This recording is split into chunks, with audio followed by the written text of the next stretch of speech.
Hey guys, what's happening? It's Jay from Sony Alpha Lab, and what I got here is the Sony RX100 VA. All right, so this is the updated version of the 5, and Sony basically just added a few new features to this version of the 5 to make it more of a complement to the RX100 6, I would say. So what did they add over the original 5? Well, let's go over that really quick. Basically, they added a bigger buffer, so you can take 233 shots versus 150 shots compared to the old Mark V, okay? So this is the new Mark V, let's call it. They reduced the lag time in the OLED, so if you're looking through the optical viewfinder there, it's going to be a little less laggy, so they fixed that a little bit. Also, they added the My Menu area. If you see this star, that's the My Menu area, and you can add options that are your favorite. That's a really great feature, and it's very powerful. You can load it up with multiple pages worth of stuff, and it makes it much easier to find the feature you need. That's a huge upgrade in my opinion as far as menu, ease of navigation in the menu, let's say, because this menu system is insane, and it's hard to find stuff. So another thing that they added on this is they added the ability to record proxy media. All right, so if you go to the second option here for camera, number 2, notice how they have proxy media recording. Now what that means is if you're recording in like 4K, let's say, it'll also record a lower resolution version to the card at the same time. So you'll have a low res version of your video and a high res version of your video, which makes it much easier to view it, watch it on a tablet, transport it, and things like that. So proxy media is a nice feature. It's a more of a pro-oriented feature for sure, but it's a nice feature nonetheless. Now also, Sony decided to add, if I go to metering modes here, they added 2 different metering modes here. They have entire screen average and they have highlight.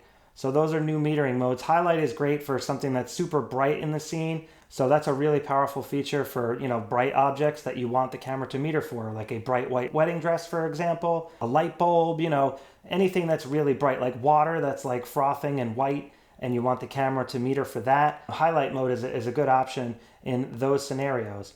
All right. The only other difference is the 5A does not have the Play Memories camera app, so that feature is gone. Sony no longer supports that. So if you're a Play Memories app user, you're not going to want to upgrade to the 5A. You're going to want to keep your 5 or your 4 for the Play Memories camera apps. Okay. Now, when comparing the 5A to the Mark VI, what exactly are the differences? Well, there's a couple key differences. Okay. The Mark VI has a touchscreen. The 5 does not, and the 5A does not. The Mark VI has a new pop-up viewfinder. This one you have to pull out. See that? And you have to push it back in before you can push it down. The Mark VI, you just pop it up and it pops out automatically. It's a more modern design, it's a better design, it's a more refined design. When you articulate the screen, they both aim forward for selfie mode, and then when you articulate the screen downward, the 5 only goes to here. The 6 goes all the way down, so it'll go like perfectly flat like this. The 5 only goes to here, like a 45-degree angle. The 5 has a 3-stop ND filter built in. If you go into the function menu by default, it's right here. See the ND filter? You can turn that on. The Mark VI does not have that feature. I wish it did, but it doesn't. That ND filter is awesome for slowing the shutter down in really bright conditions, and it's also great for video frame rates. When you want to keep it at a certain frame rate, it'll help with that. Again, for bright conditions, faster apertures. Now, when you compare the optics of the 6 versus the 5, you have the 24-70, which is an f1.8 to f2.8, and then the 6 has a 24 to 200 millimeter, but it's slower. It's f2.8 to f4.5. So arguably that's why the ND filter is not included, because the aperture is not as fast.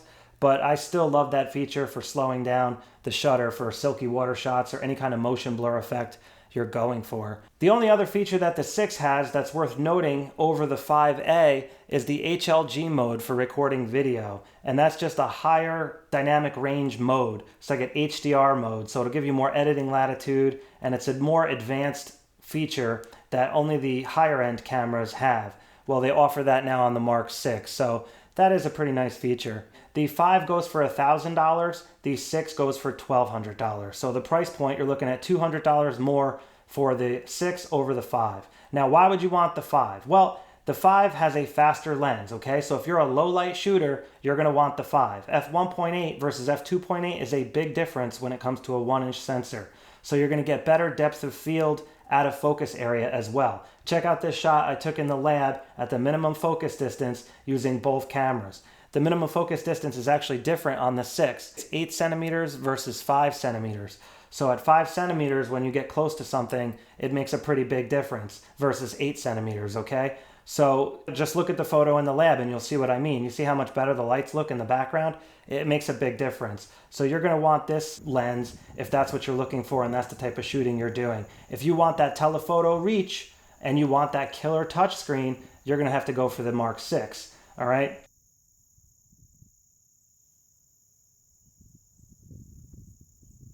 That is pretty much it for this quick video, guys. I will catch up with you next time when I go over some more advanced features on the RX100 series cameras. And that's gonna cover the 5A and the 6 when it comes to those more advanced features, all right? So stay tuned for that. Be sure to subscribe. Give me a thumbs up if you like this video. Be sure to check me out on Twitter, Facebook, Google+, and of course, SonyAlphaLab.com. All right, guys, take care.